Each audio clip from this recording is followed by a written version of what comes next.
الحمد للہ ذی المجد والعلا خالق الارض والسماء خالق الحب والنوى وهو الذي يصوركم في الأرحام كيف يشاء والصلاة والسلام على خاتم الأنبياء وعلى آله وأزواجه الطاهرات أمهات المؤمنين وعلى سائر الصحابة والتابعين أجمعين أما بعد فأعوذ بالله من الشيطان الرجيم بسم الله الرحمن الرحيم قل للمؤمنين يغضوا من أبصارهم ويحفظوا فروجهم ذلك أزكى لهم إن الله خبير بما يصنعون وقل للمؤمنات يغضضن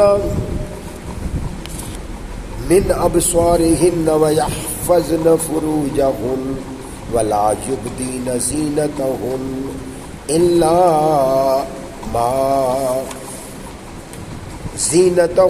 إلا لبولتهن أو آباء بولتهن أو أبناء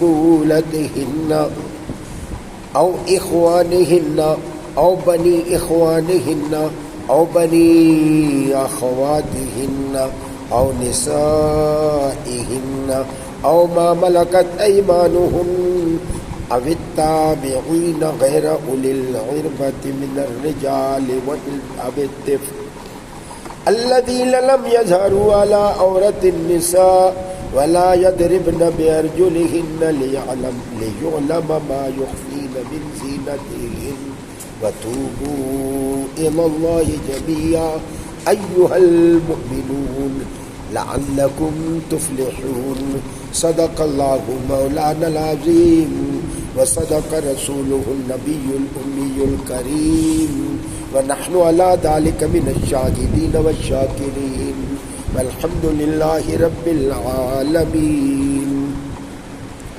معزز محترم بزرگوں، بھائیو اور عزیزو، آج میں نے 2 آیات مبارکہ سورہ النور پارہ 18 سے پڑھنے کی سعادت حاصل کی ہے. پہلی آیت کا تعلق مردوں کے ساتھ ہے، دوسری آیت کا تعلق عورتوں کے ساتھ ہے، لیکن چونکہ اس محدود وقت میں آج مردوں کی رسپانسبلٹی ایز اے مرد، as a mile, as a انسان بھی، ایز اے مسلمان بھی، اور اسپیشلی ایز اے مومن، اس کی ذمہ داریاں معاشرے میں کیا ہیں. آج فائنینشیل ذمہ داریوں کا ذکر نہیں ہوگا، فزیکل جو آپ کے کنٹرول میں ہے. اگر آپ کا دل اللہ کی طرف متوجہ ہے، خدا سے اس کا کنیکشن ہے، خدا کے ساتھ آپ کا تعلق ہے، تو وہ ذمہ داری نبھانا آپ کا فرض ہے، اور وہ عبادات میں شمار ہے. اگر نہ ہوتا تو قرآن میں اس کا ذکر نہ آتا. عورت کے لیے بڑی لمبی لسٹ ہے، مردوں کے لیے جرنل ہے. اور آج جو میں بات کرنے جا رہا ہوں اس دروازے کی بات ہے. یہ میں آپ کو جنرل پرنسپل بتا دوں. اللہ تعالیٰ کا حکم ہے یہ کرو تمہیں جنت ملے گی، اس سے رکو ورنہ تم جہنم میں چلے جاؤ گے. اس کے ساتھ ساتھ اللہ تعالیٰ ان راستوں کو بند کر دیتا ہے جن سے گناہ سرزد ہو سکے.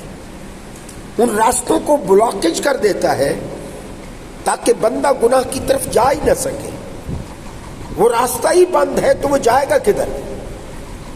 اس لیے آج اللہ نے برائی کے راستے کو مرد کے لیے بند کیا ہے، اور اس کو آیت سورہ نور میں آیت نمبر 30 ہے. جس میں یعنی 30 نمبر آیت ہے، جس میں اللہ رب العزت نے مرد کو اس گناہ سے روکا ہے، خالی روکا نہیں بلکہ راستہ ہی بند کر دیا۔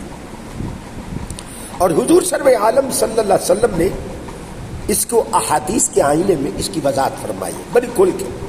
پہلے ہم قرآن کو لیتے ہیں، جب کبھی بھی کوئی حکم الہی ثابت کرنا ہو، بتانا ہو، تو سب سے پہلے کنسلٹ قرآن کیا کریں۔ اب قرآن سے 4 طریقوں سے حکم ثابت ہوتا ہے۔ ایک ہوتا ہے لٹریری رول، اللہ کے لفظوں سے تمہیں سمجھ آتی ہے، ان آیات کو آیات محکمات کہتے ہیں۔ ہن ام الکتاب اخر متشابہات، آیات محکمات ام الکتاب ہے جن سے ہر آدمی سمجھ سکتا ہے ڈائریکٹ ترجمہ دیکھ کر، باقی ساری متشابہات ہیں، وہ عالم کے بغیر سمجھ نہیں آتی، وہ تفسیر کے بغیر سمجھ نہیں آتی۔ پھر ایک آدمی کہتا ہے جی لائبریری میں اتنی تفسیریں پڑھی ہیں، میں جا کر خود ہی پڑھ لوں گا۔ اگر تفسیروں سے ڈائریکٹ کنسلٹیشن کرتے ہوئے آدمی سمجھ جاتا تو پھر مدرسوں کی کوئی ضرورت نہیں تھی، پھر استاد کی کوئی ضرورت نہیں تھی۔ قرآن تو موجود ہے، آدمی حافظ بن جائے استاد کے بغیر۔ بتاؤ مجھے کون سا وہ بندہ ہے، بہت کم شاذ و نادر میں بھی عالم ہو وہ خود ڈائریکٹ حافظ بن جائے، لیکن جتنے حفاظ آتے ہیں وایا ٹیچر آتے ہیں، اور ٹیچر کے لیے مدرسہ ضروری۔ اس لیے بے استادہ یہ بد دعا ہوتی ہے۔ آدھے نہ تھے نہ تو کوئی استاد ہی کوئی، مودودی صاحب کا کوئی استاد نہیں تھا، انہوں نے تفسیر لکھ ڈالی۔ ایسے لوگ جن کا کوئی استاد نہیں وہ کیا بتائیں گے کسی کو؟ اس لیے مفسر کو ضرور دیکھا کریں۔ قرآن کی تفسیر اپنی مرضی سے کوئی نہیں کر سکتا۔ التفسیر بالرأی کفر، جو رائے سے تفسیر کرتا ہے کفر ہے۔ You have to consult the تفاسیر in the time of رسول اللہ صلی اللہ علیہ وسلم۔ تفسیر ابن عباس جو حضور سرور عالم صلی اللہ علیہ وسلم سے سن کر انہوں نے قرآن کی تفسیر کی۔ تو تفسیر ایک علیحدہ بات ہے، مفسر کو دیکھ کر تفسیر پڑھا کریں۔ اور میں آپ کو گائیڈ کرتا ہوں ہر جمعے پہ بھی کہ ضیاء القرآن ضرور خرید کے گھر رکھ لیں۔ ضیاء القرآن گھر کا جس طرح جہیز ہوتا ہے، بچے کی شادی کریں ضیاء القرآن کا سیٹ دیں، یہ بہترین گفٹ ہے۔ اگر ساری جلدیں نہیں دے سکتے تو جمال القرآن ترجمہ دے دیں۔ اس لیے نہیں کہ وہ میرے استاد ہیں، میں نے ساری تفسیریں پڑھی ہیں، اپنوں کی، پراؤں کی، گمراہوں کی، ہدایت یافتوں کی، لیکن جو تفسیر ضیاء الامت نے لکھی ہے انسان کو ہر مسئلے پر اس کا جواب تفسیر میں مل جاتا ہے۔ ایک ہے تفسیر جو لفظ سے سمجھ آئے، وہ آیات محکمات میں وہ 500 آیتیں، کتنی ہیں ٹوٹل؟ 500۔ انٹرنیٹ سے پڑھنے والے عالم نہیں ہوتے، سیفی زیادہ انٹرنیٹ سے پڑھتے۔ معاف کرنا، انٹرنیٹ سے آدمی عالم نہیں بن جاتا۔ کوئی ایک مسئلہ کیسے پڑھ لے تو مولوی صاحب نے کہ میں جہاں ڈھنگا ماراں گا، حضرت موسیٰ علیہ السلام دی بھیڑ نہ کہ نہ آئی، اس کا نہ تعلق عقائد کے ہے نہ اس کا تعلق اعمال سے۔ تو تفسیر کی میں بات کر رہا تھا۔ قرآن کو سمجھنے کے لیے ایک لٹریری رول عبارت النص، عبارت سے جو سمجھ آتا ہے۔ ایک ہے اشارت النص، قرآن اشارہ کرتا ہے، یہ ہر آدمی کو سمجھ نہیں آتا، عالم ہی بتا سکتا ہے۔ ایک ہے دلالت النص، قرآن رہنمائی کرتا ہے۔ اور چوتھا ہے اقتضاء النص، قرآن کا فرمان ایک بات میں یہ، مثلا شراب حرام ہے چونکہ مسکر العقل ہے، عقل کو ختم کر دیتی ہے۔ حضور کے دور میں ہیروئن نہیں تھی، ہیروئن بعد میں بنی، لیکن جو حکم شراب کا ہے وہی ہیروئن کا ہے، وہی حکم بھنگ کا ہے۔ جو عقل کو کام کرنے سے عاری کر دے وہ شراب کے زمرے میں آئے گی، سگریٹ اس میں نہیں ہے. لیکن جو آدمی ڈیڈیکیٹڈ ہو جاتے ہیں بغیر سگریٹ کے زندہ نہیں رہ سکتے، یہ جائز نہیں ہے. کبھی بھی اپنے آپ کو ڈیڈیکیٹڈ نہ کریں، یہ مکروہ میں آتا ہے. کہ منہ سے بدبو آتی ہے، کپڑوں سے بدبو آتی ہے، پھیپھڑوں کے لیے یہ بالکل ایسے سمجھو جیسے کینسر ہے. سگریٹ حکا یہ کینسر ہے. بندوں میں بیٹھے ہوں آپ، لوگ شیشہ پیتے ہیں، ڈفرنٹ ہے، وہ بھی مکروہ میں ہی آئے گا کیونکہ آدمی ایڈکٹڈ ہو جاتا ہے. اس طرح تو ہم چائے کے بھی ایڈکٹڈ ہیں، عادی ہے. چائے نہ ملے تو ٹکر بھی ہاں نہیں تھی نا، یہ بھی ہماری روایت ہے. اس کو آپ مکروہ تو نہیں کہہ سکتے، حلال ہے. لیکن اپنے آپ کو ایڈکٹڈ نہ کریں. ہو سکتا ہے کبھی چائے اور دودھ نہ ملے، پھر تو تم مرنے لگ جاؤ گے. ایسے بھی حالات ہو سکتے ہیں مہنگائی انتہا کو ہے، دودھ نہیں ملتا، سر مان کے سب کو سے تو کام ہی چھوڑ دے گا. اس لیے اپنے آپ کو کبھی بھی کسی چیز کے ساتھ ایڈکٹڈ نہ کرو کہ مشکل اوقات میں آدمی پھر صبر نہیں کر سکتا. تو اللہ تعالیٰ نے انسان کے جذبات کو کنٹرول کرنے کے لیے اس آیت میں مین جو حکم دیا ہے وہ مردوں کو، وہ ہم اس کی طرف آ جائیں گے. فرمایا قل، یہ قرآن کا ایک طریقہ ہے کہ جب کبھی اہم حکم ہوتا ہے تو اللہ تعالیٰ قل کے ساتھ ارشاد فرماتے ہیں. قل، اے میرے محبوب فرما دیجیے. کن کو؟ للمؤمنین، مومنوں کو فرما دیجیے. یہ قرآن ہے، حدیث نہیں میں پڑھ رہا. قل للمؤمنین، حکم دیجیے مومنوں کو. کون سا؟ یغضوا،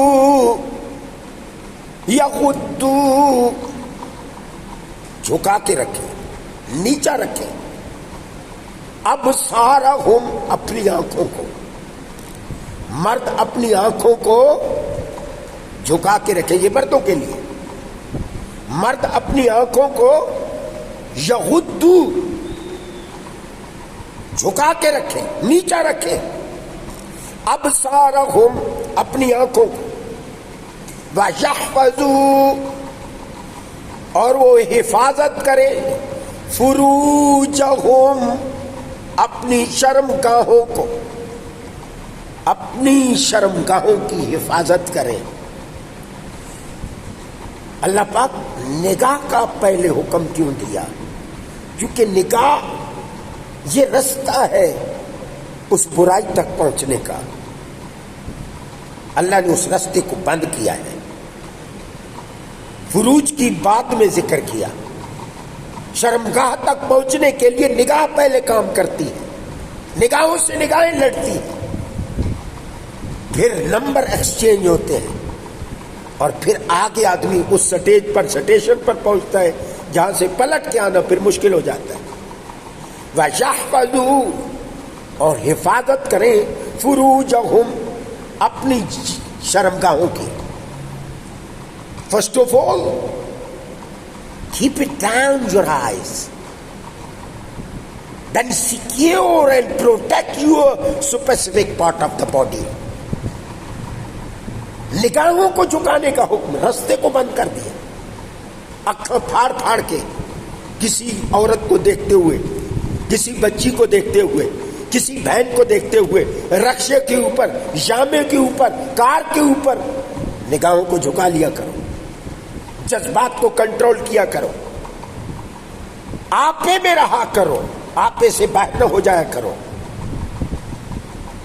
ایک آدمی نے حضور کی بارگاہ میں کلمہ پڑھا، کہنے لگا یا رسول اللہ صلی اللہ علیہ وسلم، میں زانی ہوں اور عادی زانی ہوں، میں رہ نہیں سکتا، کیا میں کلمہ پڑھ لوں؟ حضور نے فرمایا پڑھ لے، لیکن ایک شرط میری بھی ہے. یا رسول اللہ بتائیں؟ فرمایا جھوٹ نہیں بولنا. کیا نہیں کرنا؟ جھوٹ نہیں بولنا. اگر تو بات نہیں آتا وہ تیرا اپنا اور خدا کا معاملہ ہے، کلمہ پڑھ لو. چلا گیا. کچھ عرصے کے بعد پھر پلٹ کے آیا تو سرکار نے مسکرا کے فرمایا، حضور کی مسکراہٹ پہ تو فرشتے قربان ہوتے تھے. حضور کی مسکراہٹ کو دیکھنے کے لیے صحابہ دور دور سے آتے تھے. حضور سے عشق صرف سنت کی حد تک نہ تھا، ذات کی حد تک تھا. جب تک عشق نہ ہو سنت میں عمل کرنے سے وہ لطف تو نہیں آئے گا جو عشق کی حد تک آپ کو آتا ہے. لیکن جہالت کی وجہ سے آج کل ہم غلط ڈائریکشن پہ چل نکلتے ہیں. میں کنڈم کرتا ہوں، مذمت کرتا ہوں، تردید کرتا ہوں جو کچھ گزر والا میں ہوا، قرآن کی بے حرمتی ہوئی، لیکن حد سے گزرنا اس کی اسلام اجازت نہیں دیتا. جس آدمی نے غلطی کی he has to be victimized and prosecuted, take him to the court. لیکن عبادت گاہوں کو گرا دینا اور اس حد تک آگے چلا جانا کہ لوگوں کا جینا دو بھر کر دینا، یہ اسلام میں تو جائز نہیں. میں معذرت سے کہوں، ممبر پہ بیٹھ کے کہہ رہا ہوں، میرے نبی کی سیرت میں ایسے کوئی بات ملتی ہی نہیں کہ حضور سرور عالم صلی اللہ علیہ وسلم کے ساتھ کسی نے زیادتی کی ہو اور سرکار نے اس سے بڑھ کر انڈیویجول کسی سے بدلہ لیا. نو، نیور. ہاں، ایک صحابی تھے، سرکار صفیں سیدھی کر رہے تھے تو ان کی کوئی چمک ان کے جسم پہ جا لگی تو سرکار نے خطبہ دیا، جس کو میری طرف سے کوئی تکلیف آئی ہو تو وہ مجھ سے بدلہ لے سکتا ہے. تو صحابی آگے حاضر ہوئے، عرض کی یا رسول اللہ آپ نے مجھے چمک ماری تھی تو میں اس کا بدلہ لوں. صحابہ کرام بڑے حیران ہوئے، بہت بڑی گستاخی ہے، حضور تمہیں بدلہ گھرنا چاہتے ہیں. They were shocked. It was very horrendous for them to see the person came out from the lines and asking the revenge اور بدلہ. یا رسول اللہ آپ نے مجھے مارا تھا، میں بھی مارنا چاہتا ہوں. صحابہ حیران، حضور نے فرمایا کچھ نہیں کہنا. سرکار نے فرمایا مارو نے کہا یا رسول اللہ میری ننگی جان تھی، آپ کا تو کپڑا ہے. حضور نے اپنا کپڑا ہٹایا، اس نے بجائے مارنے کے حضور کی مہر نبوت کو چوما. عرض کی یا رسول اللہ اس مہر کو چومنے کے لیے میں نے بہانہ بنایا. حضور کی مہر نبوت دونوں شانوں کے درمیان تھی. یہ وہ بدلہ تھا جو عشق کی انتہا کو تھا، لیکن یہ بدلہ نہیں، یہ عداوت ہے، انتشار ہے. آپ ایک بات کو خامخواہ ہوا دے رہے ہیں. اسلام فتنے کا حکم نہیں دیتا. ہاں یہ بات ٹھیک ہے کہ ہمارے ملک میں رول آف لا تو ہے ہی نہیں، یہ ہماری بدنصیبی ہے. جب سے ملک بنا ہے یہ انہی کے ہاتھوں میں ہے جو چلے گئے یہاں سے. عدالتوں میں جائیں، کہاں کا قانون، اسلام کا نام کہاں ہے؟ سب انہی کا ہے. 1806 1872 پاکستان بننے سے پہلے کے قانون ہم چاٹ رہے ہیں، انگریزوں کا لکھا ہوا چاٹ رہے ہیں. سسٹم وہی آ رہا ہے. آزادی تو تب ہوتی ہے جب سسٹم اپنا ہو. اسلام میں کہاں 10 سال کیس لیتے ہیں، وہاں تو 1 منٹ کا کام ہوتا ہے. اب تو فارم اتنے اللہ تعالیٰ شاء اس کچہری میں کسی کو نہ لے جائے. یہ انگریز کا وہ پراکندا سسٹم تھا جس کو ہم چاٹ رہے ہیں. خدا سے دعا کرو اللہ تعالیٰ ملک کو حقیقی آزادی اور حقیقی نظام عطا کرے جس کے نام پر یہ اسلام کے نام پر بنا تھا. تو عرض کر رہا تھا، یہ ضمناً بات آ گئی تو میں نے عرض کر دی، اسلام پیسفل ریلیجن ہے، lovely lovely sweet heart religion ہے، گڈ وے آف لیونگ ہے. اسلام اتنا سخت نہیں ہے جتنا ہم شو کر رہے ہیں، اور عشق رسول بندے کے دل کو موم کر دیتا ہے. ظلم تو وہ کر ہی نہیں سکتا، اس لیے کہ حضور رحمت للعالمین ہے. وہ تو جانوروں کے لیے بھی رحمت ہے، انسان تو انسان رہ گئے. جو کچھ ہم کر رہے ہیں یہ غلط کر رہے ہیں. یہ کوئی اچھی پکچر اسلام کی ہم نہیں دے رہے. خدا تعالی ہم سب کو ہدایت نصیب فرمائے.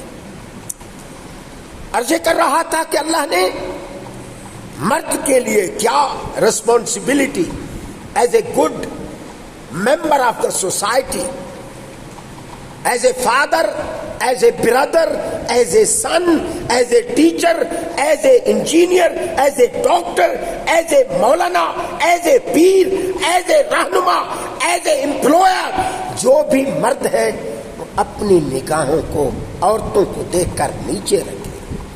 حضور سرور عالم صلی اللہ علیہ وسلم نے نگاہ کے بارے یہ اللہ پاک نے جو فرمایا، سرکار نے اس کی بڑی وضاحت فرمائی، اور حضور سرور عالم صلی اللہ علیہ وسلم کی اس پر احادیث ہے۔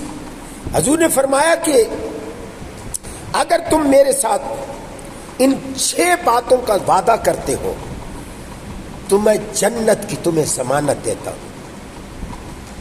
6 باتوں کا تم وعدہ کرو، جنت کی ضمانت میں دوں گا۔ پہلی، جب تم کسی سے کوئی بات کرو تو جھوٹ نہ بولو۔ Whenever you speak about anything, about anybody، جس سے بھی بات کرنا چاہتے ہو سچ بولو۔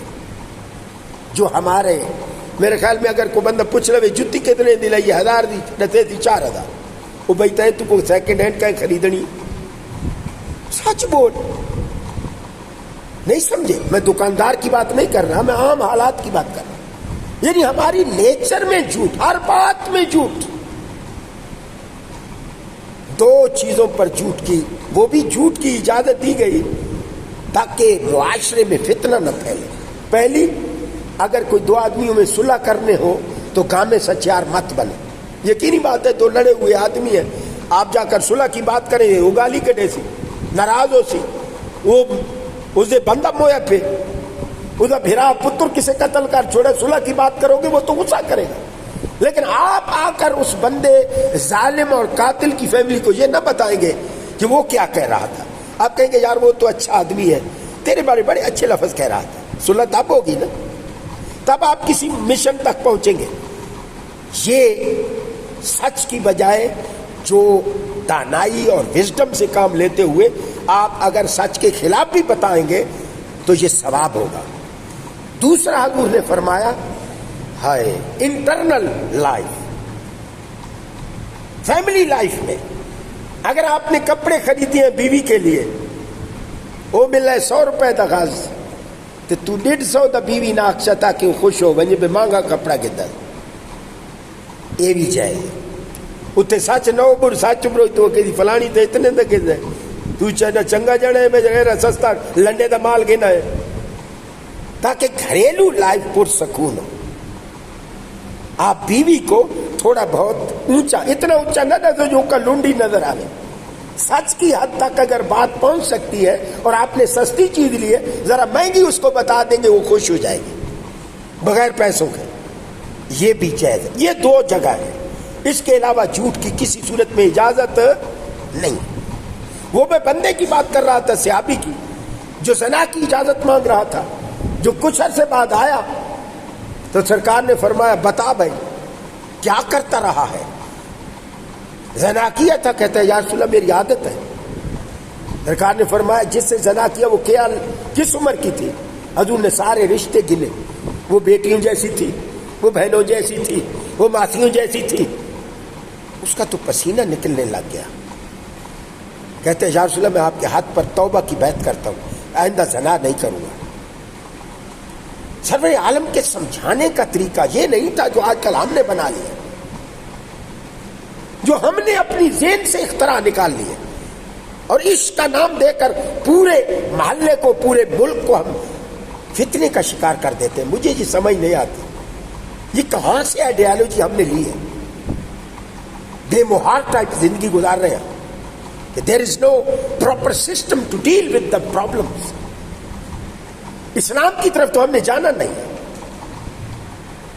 وہ بھائی جیرے سپریم کورٹ دے لوئرز ہیں انہوں نے کل شریف ہی نہیں آتا، تو میں نہ دینا تو کہہ بنے تو بنے دا انہیں کی اسلام نافذ کرنا، انہیں ججہ کو ان کی توقع تو سد ایسا کر سکتے، انہیں دا قصور نہیں، سسٹم خراب ہے۔ سسٹم کو تبدیل کرنے کی ضرورت ہے جو پراپر اسلام کے مطابق ہو، چینجنگ کی ضرورت ہے۔ اب کرے گا کون؟ بلی کو گھنٹی باندھے گا کون؟ دعا کرے اللہ تعالیٰ کو محمد بن قاسم پیدا کر دے، وہ آپ میں سے اٹھے اور اس سسٹم کو لے آئے جس کی اس وقت اس زمین کو ضرورت ہے. اسلام کا نام کا سورج تو نکلا تھا 1947 کو، لیکن زمین اس انوار سے محروم رہی ہے آج تک. زمین ترس رہی ہے اس نظام کو جسے اسلامی جمہوریہ کہتے ہیں. میں بڑی تھوڑی سی ریسٹرکٹڈ بات کر رہا ہوں. زمین ترس رہی ہے اس نظام کو. جب تک وہ نہیں آئے گا امن کبھی نہیں آئے گا، کیونکہ اس ملک کے ساتھ بددیانتی. اور اس کی وجہ کیا ہے کہ ہم خود بے راہروی کا شکار ہیں. قرآن میں آتا ہے نگاہوں کو نیچے رکھو. واٹس ایپ کے اوپر کون سی گندی پکچر ہے جو نہیں آئی ہوئی، فیس بک پر کون سی پکچر ہے جو نہیں آئی ہوئی. لوگ چھپ چھپ کے باپ علیحدہ دیکھ رہا ہے، بیٹا علیحدہ دیکھ رہا ہے. اسلام کہتا ہے نگاہوں کو نیچے کرو، کسی کو مت دیکھو بغیر ضرورت. ٹچ موبائل نے تباہی کر کے رکھ دی. اللہ نے اس راستے کو بند کیا ہے. ان میں اچھی چیزیں بھی ہیں. You can find many useful things through the internet, لیکن برائی بھی اس کے ساتھ ساتھ. Try to control by heart not by force. آپ بچوں کو فورس نہیں کر سکتے، کریں گے تو وہ جا کے دریا چھلانگ لا چھوڑ سے. آج کل بچن کی حالت یہ ہوئی کلیے ذرا ماں پیو ناراض ہویا نہیں یا دریا چھانگ یا پکے نہ لڑو کلو نے بندہ کیا کرے. اس میں کیا ہے رزق حرام کا. شروع سے ماں باپ مثالی ہوتے تو اولاد میں راضی اور رومی پیدا ہوتے. ہماری بنیاد پر ہمیں غور کرنے کی ضرورت ہے. آپ ہی اپنی اداؤں پہ ذرا غور کریں. ہمارے کریں گے تو شکایت ہوگی. ماں باپ خود بھی اپنا محاسبہ کریں کہ کہیں فالٹ رہ گیا جس کی وجہ سے اولاد میں یہ خامیاں پیدا ہوتی جا رہی ہے. اور دیکھ بھی رہے ہیں، سمجھ بھی رہے ہیں، روک نہیں سکتے. لیکن try to motivate them spiritually. ان کو روحانی طور پر آپ گائیڈ کریں، بائی فورس نہ کریں. کیونکہ آج کا ماحول فورس کو تسلیم نہیں کر رہا. اس ماحول کو سمجھے. معزز سامعین، اللہ پاک فرماتا ہے نگاہوں کو نیچے کرو. حضور نے فرمایا سب سے 6 چیزوں کا تم مجھے وعدہ کرو، جنت کا میں وعدہ کرتا ہوں. جھوٹ نہیں بولنا، ڈونٹ لائی in any case accept the 2 exceptions میں نے بتا دی آپ کو. 2 دوسری بات ہے جب آپ کو امین بنایا جائے کسی چیز کا تو اس میں خیانت نہ کریں. میں معذرت دینا علیحدہ پروفیشن وکیل ہوں اور میں ایسے کیسز دیکھ رہا ہوں کہ وکیل دوسرے تو پیسے لے کے بک جانا. اب کلائنٹ تو وکیل کو ہی ہر چیز سمجھتا ہے. اب اس کا حق ہے کہ وہ امانت سے کام لے اور اس کے ساتھ دھوکہ نہ کرے. اب ماں باپ کے پاس پراپرٹی امانت ہے، وہ دھوکہ کر کے بچیوں کا مال بچوں کو دے دیتے ہیں. اس سے بڑی بددیانتی اور کیا ہے کہ ایک حصہ اللہ نے دیا ہے بچی کو اور باپ نہیں دے رہا ہے. حاجی داڑھی رکھی ہوئی ہے، چندائی کڑکار ہے، سجدائی کڑکار ہے، حقوق و لباد کا کوئی خیال نہیں. اللہ تو جانتا نہیں ہے. مجھے حیرانگی ہوتی ہے. اور کئی آدمی بچی کی شادی نہیں اس لیے کرتے خوانین کہ ان کے نام جائیداد پڑی ہوئی ہے، اس کو نہ دینے کی خاطر بچیاں بڑھیاں ہو گئی انگارے میں. یہ کتوں دا اسلام ہے، کتوں دا قانون ہے یار. آپ اور خود اپنا محاسبہ کہاں کہاں فولٹ ہے. بندے کو اپنے کو پتہ ہوتا ہے بینڈ کہاں کہاں ہے، کہاں کہاں زگ زیگ ہے اور اس کو درست کرنا ہے. ہر آدمی کی پرسنل لائف علیحدہ علیحدہ ہے. میں جنرلی بات کر رہا ہوں. تیسرا کہ خیانت نہیں کرنا. تیسرا فرمایا جس سے وعدہ کرو اس سے وعدہ خلافی نہ کرو. آج کل کسی کو ادھار دے دو، سالوں گزر جان دن پیسے نہیں دینے اور بندہ اتنے ہی نہیں مانگ سکتا جو سود ہے. اتنے منگو ہو جی تو سود خور ہے. وہ بھائی تے تو مہینے دا وعدہ کیتا یوں تو ہو گیا سال. کوئی گناہ تو نہیں کیتا، تیری مجبوری تین پیسے دیتے. یا پھر جھوٹا وعدہ ہی نہ کرو. لین دین میں اتنے عذاب ہے، رولے بھی لین دین کے سکے بھائیوں کے ساتھ. میں تو حیران ہوتا ہوں ایسے ایسے کیس سن کر. بہن بھائیوں میں تو لکھت پڑھت کی ضرورت نہیں ہوتی. بھائی مکر جاتا ہے، بہن مکر جاتی ہے، تضمین تو کچھ دیتا ہی نہیں، حالانکہ وہاں لکھنے کی ضرورت ہی کیا ہے، بندہ بہن بیگم تھوڑا بہت رعایتی کر چھوڑے، لیکن حالات اس طرح اتنے مشکل ہو گئے کہ آدمی کس کے وعدے پر یقین کرے۔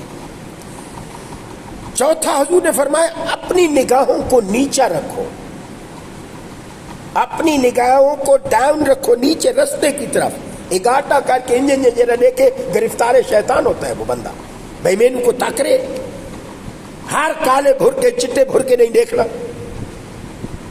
یہ مومن کی شان نہیں ہے۔ نگاہوں کو نیچے رکھو، ہر جانے والی یا تیری بہن جیسی یا بیٹی جیسی یا ماں جیسی ماسی جیسی پھپھی جیسی کسی نہ کسی رشتے میں آئے گی، اگر تیری یہ غیرت گوارا نہیں کرتی کہ تیری عزت کی طرف کوئی دیکھے تو دوسرے کی عزت کو اپنی عزت سے عزیز جان۔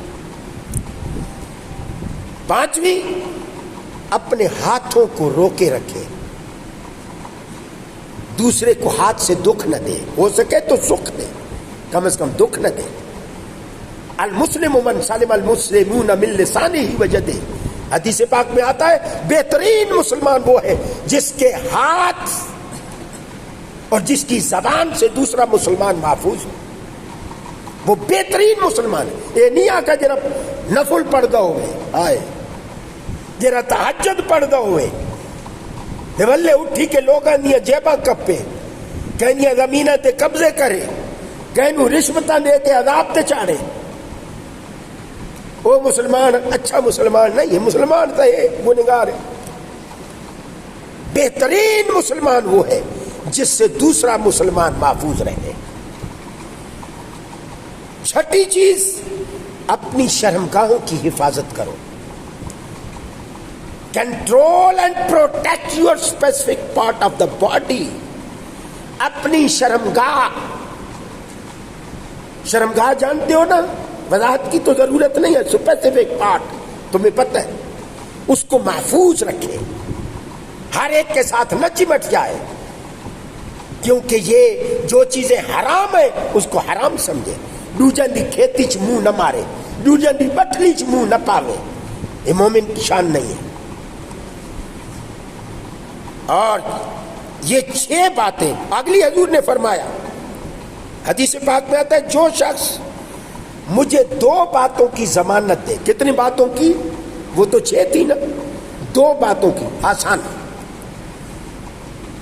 میں اس کو جنت کی بشارت دیتا ہوں، میں ضامن ہوں وہ جنت میں جائے گا۔ نمبر 1 فرمایا جو 2 جبڑوں کے درمیان ہے، سبحان اللہ، جبڑے، اے تلواں جبڑا، اے اتلا جبڑا، انہاں دے وچالے کیش ہے؟ زبان ہے، انہاں دے وچالے کیش ہے؟ اللہ نے اگو پچھو انہاں ڈنا چ رکھا ہے تاکہ باہر نہ نکلے، یہ لے نکل دیے تو لوگاں دے ہاں چیری کھڑے دیے، جتنے قتل عام ہو رہے ہیں لوگ تانا دینے، لوگ فلانے نہ بدلہ لے منہ نال، جب یہ نکلتی ہے جبڑوں سے، یہ سانپ سے بھی زہر اس کا زیادہ ہے۔ اس جبڑوں کے درمیان جو میں نے کنٹرول کی ہوئی ہے، اس کی ضمانت مجھے دو، میں تمہیں جنت کی ضمانت دیتا ہوں۔ اور دوسری بات حضور نے فرمایا جو 2 ٹانگوں کے درمیان ہے، 2 ٹانگوں کے درمیان شرمگاہ، اس کی ضمانت تم مجھے دو، جنت کی ضمانت میں دیتا ہوں۔ لیکن صدقے جاؤ قرآن تو فرمایا آنکھوں کو نیچے رکھ، ذالک ازکا لہم، یہ بہت پاکیزہ چیز ہے ان کے لیے۔ ان اللہ، بے شک اللہ تعالی، خبیر، جانتا ہے، خبر رکھتا ہے، آگاہ ہے، بما یصنعون، ان کاموں پر جو وہ کیا کرتے تھے۔ اللہ سے ہم چھپ نہیں سکتے، یا وہ جگہ بتا جہاں خدا نہیں، یا یہ یقین رکھ ہر جگہ وہ دیکھ رہا ہے، یا وہ جگہ بتا جہاں تک اللہ کی رسائی نہیں، نعوذ باللہ۔ اگر یہ یقین ہے کہ میرا رب دیکھ رہا ہے تو اس رب کا شرم کر، لوگوں سے تو چھپ جائے گا، خدا سے تو نہیں چھپ سکتا۔ اور اگر غلطی ہو جائے تو رویا کر، لوگوں کو نہ بتایا کر میں نے یہ کیا ہے، میں نے وہ کیا ہے، تاکہ لوگ تیرے خلاف گواہی نہ دیں۔ معزز سامعین، میں سمرائز کرتا چلوں گا۔ حضور نے فرمایا زبان اور دو ٹانگوں کے درمیان جو شرمگاہ ہے، ان دو کی ضمانت تم دو اور جنت کی ضمانت میں دیتا ہوں۔ اب یہ دونوں چیزیں تیرے کنٹرول میں ہیں۔ اوور کنٹرول جب ہونے لگے تو کنٹرول کر، اور یہ برائی تب خیال آتا ہے جب پیسہ بہو ہو گئے، زیادہ پیسہ ہوئے تو بتا دے لاواں کتنے اڑاواں کتنے عیاشی کے اڈوں پر۔ اس لیے عیاشی اتنی اچھی چیز نہیں۔ میں آپ کو بتاتا ہوں یار، 28 ایئر میں نے یورپ میں گزارے اور میری نیشنلٹی بھی وہیں کی ہے، لیکن مجھے علامہ کا ایک شعر یاد آتا ہے کہ خیرہ نہ کر سکا مجھے جلوہ دانش فرنگ، کیونکہ سرما ہے میری آنکھ کا خاک مدینہ و نجف۔ وہاں ان لوگوں کو مزہ آتا ہے جو شراب بہت پیتے ہیں، جو ہر وقت زنا میں مٹ رہتے ہیں۔ وہ ہمارا ملک نہیں ہے، ہماری دھرتی یہی ہے جس میں ہماری تخلیق ہوئی۔ میں دعا کرتا ہوں اللہ تعالیٰ اپنی ماں دھرتی کے ساتھ اس کا باپ دھرتی کا نظام مصطفیٰ ہے، اللہ تعالیٰ اس کے رواج کی ہم سب کو توفیق دے، اور عمل کی توفیق ذاتی طور پر ہر آدمی انڈیویجول انفرادی طور پر اپنے اوپر کنٹرول کرے، تاکہ ایک اچھا معاشرہ بنے، اور پھر اللہ اچھے حکام ہمیں عطا کرے۔ یہ برے حکام ہمارے برے اعمال کا نتیجہ ہے۔ خدا سے دعا کرتا ہوں اللہ عمل کی توفیق عطا فرمائے، دوسروں کو بلیم کرنے کی بجائے اپنا محاسبہ کرنے کی توفیق عطا فرمائے۔ وما علینا